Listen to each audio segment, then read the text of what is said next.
अस्सलामुअलैकुम दोस्तों, जैसा कि पिछली वीडियो में मैंने आपको बताया था कि 14 जनवरी के बाद भी आप विंडोज़ 7 को यूज़ कर सकेंगे।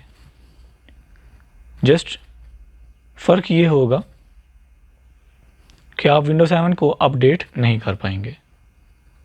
आज की इस वीडियो में आप जान पाओगे कि 14 जनवरी के बाद विंडोज़ 7 अगर हम यूज़ करते हैं तो उसके लिए हमें किन मुश्किलात का सामना करना पड़ सकता है।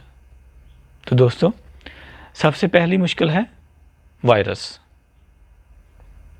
अभी हम एंटीवायरसेस को बआसानी अपडेट कर सकते हैं, लेकिन 14 जनवरी के बाद ये अपडेटिंग बंद हो जाएगी।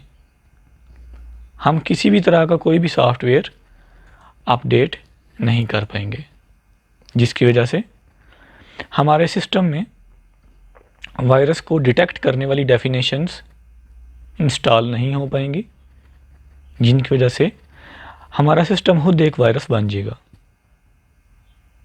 तो दोस्तों, इस किस्म की मुश्किलात से बचने का सिर्फ एक ही हल है कि आप 14 जनवरी से पहले विंडोज़ 7 को विंडोज़ 10 में कन्वर्ट कर लें, अपडेट कर लें, या फिर विंडोज़ 10 को दोबारा इंस्टॉल कर लें। तो दोस्तों, उम्मीद है आज की वीडियो आपके लिए काफ़ी मददगार साबित होगी। मिलते हैं इंशाल्लाह नेक्स्ट वीडियो में। तब तक के लिए अल्लाह हाफिज़।